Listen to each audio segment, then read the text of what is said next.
Okay, part three of TB talking about his well drilling units and stuff. I was talking about the chlorine, how chlorine messes up kidneys with my mom and me, and my mother even worse than me. Like I say, we grew up on well water. I've drank out of more streams than this country's probably got. You know, running water out there. You shouldn't do that. You should boil it. I never did. I probably got parasites, no doubt. I mean, if I ain't, I've just been lucky.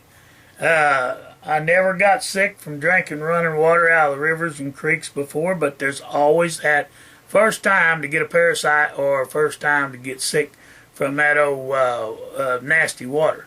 Because you never know what's in it for sure. And chemicals, some chemicals will kill you, depending on what it is. So if it ain't good running water, you should never drink from it. Unless that's all there is and you're in the middle of a desert, last stop for anywhere for water, then you got no choice. You either drink it or you die. When you get back to the doctor, it's best to drink it, because if you can get back to civilization, your problem will be solved, and if not, it's solved anyhow because you're dead. You see what I mean? You ain't got a choice in some scenarios or some cases. Bad water or good water, bad water or not, if you can't boil it and you can't strain it anyway, you have no choice but to drink that water up anyhow, because if you don't, you're dead. That's it. Your body has to have water, especially if you're in the desert. Now, I'm no expert on desert. I leave that to Cody Lundeen. I was out there in his desert once. Beautiful country, dusty in the sandstorms. It was hot and dry. I remember that. I was about 6 when I was out there. 6 years old when I was out in that area. We had a flat. My dad, my mom, my little sister was with us. She was about 3, and I guess I was 5 or 6. And I was helping my father push a flat tire to the shop, and we had an old blue tick hound dog. He was a blue tick crossed with pit, and he was been in the war. He was a bomb sniffing dog, they claim. I don't know, but I know one thing: he was a man eater. Well, I'll tell you a little story how we got that dog. I may have told it before. I don't know, but I've went over with my daddy to a dog trader by the name of Charles Lee. My dad took us over there, and he went in the house to talk to him about a hound dog, you know, for hunting and house protection out there. So I got out and had me a peanut butter and jelly sandwich, and there's this blue tick hound right there on a big heavy chain. Had him on a log chain, not a regular chain. And that dog saw me, he come running up to me, and he sniffs at me, and I give him a bite of that peanut butter and jelly sandwich, and we're just having a good old time, me and that dog. Well, that dog laid there, let me pet him on the belly, and heck, I petted him on the head and rubbed him all over. And here come old Charles Lee out of the house with my daddy. Boy, get away from that dog. He's a man killer. And I said, no, he ain't. He may be a man killer, but he likes me just fine. I ain't dead yet. So anyhow, after I got that little blue tick hound, I got his unchained him when Charles said we could have him. I just unsnapped him and took him over and put him in the truck with me, and heck, he rode on with me, and me and that dog was inseparable. And that time on, all I had to do is bring him some peanut butter and jelly, and that dog was happy. Oh, he bit me a time or two, all right, but only if I was late with his dinner. Well, he was kind of a peculiar dog, but he never tried to kill me. If he had he could have easily tore your throat out. You know, that'd been it. I mean, he was pit and blue tick cross, and he had been trained for that kind of thing.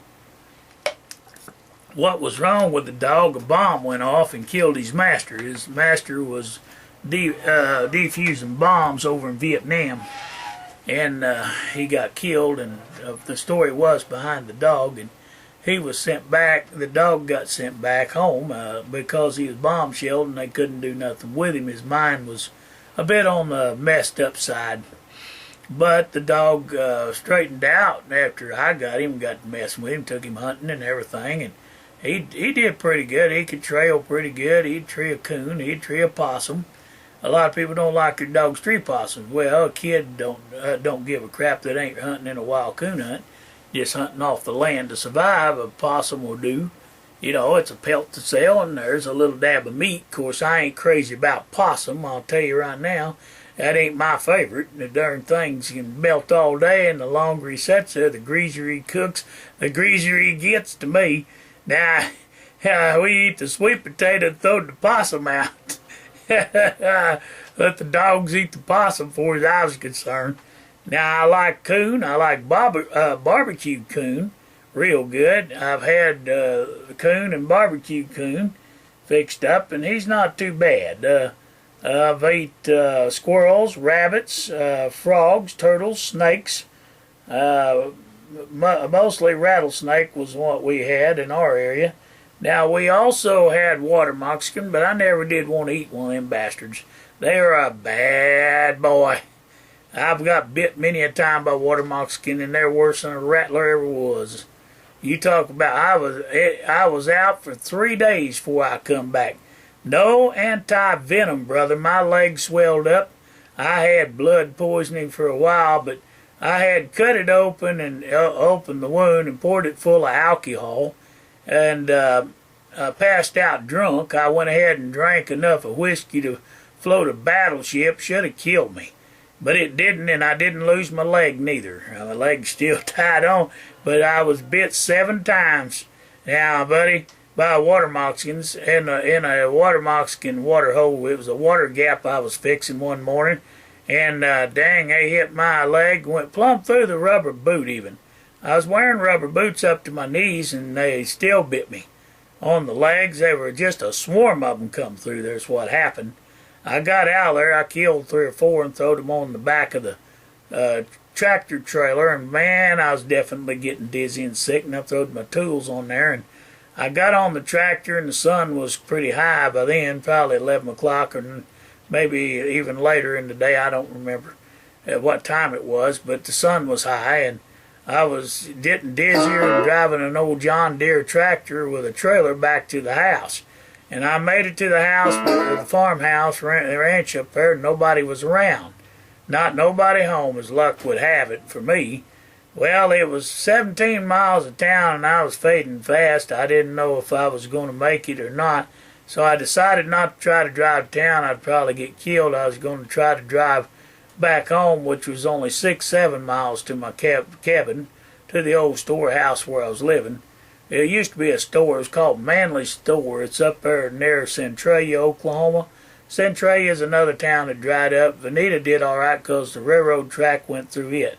But I lived in a place out in the country called Happy Valley. There was nothing out there but the coyotes and the cows and the, pretty much wild animals of all kinds when I got there. But when I got in the house, I lanced it open good, and I poured it full of alcohol, rubbing alcohol I'm talking about, and it burnt like a coal of fire, and I know I said some choice words, but I sat there, and there was nobody around to get a hold of. We didn't have a telephone now, and there was no way I could get a hold of anybody. My neighbor wasn't home when I passed through. There wasn't nobody around. So there I was on my own. So I was out for 3 days right there in my house. And when I come to, it was Saturday morning, and my dad and mom was knocking on the door trying to get in. And they was wondering where I was because they'd seen the chalkboard. See, we didn't have a phone. Chalkboard said I was fired for being drunk. Half truth, not whole truth. I was snake bit. And I showed them the bites, the evidence of my leg where it was still blacked up and swole. It went down. I went to the hospital on a Monday morning, and that would have been a total of, let's see, 3, 4, 5 days with venom in me. And I made it over there, and they gave me an antivenom shot. But I survived through that. I don't know how, but didn't lose no leg either. I thought I would. You'd have thought I would have, but I was lucky. I just, water moccasin's a bad boy. It'll shut you down. I was young and strong then, and I think things like that's what took its toll on my body. being put to death so many times and then coming back after you die so many times.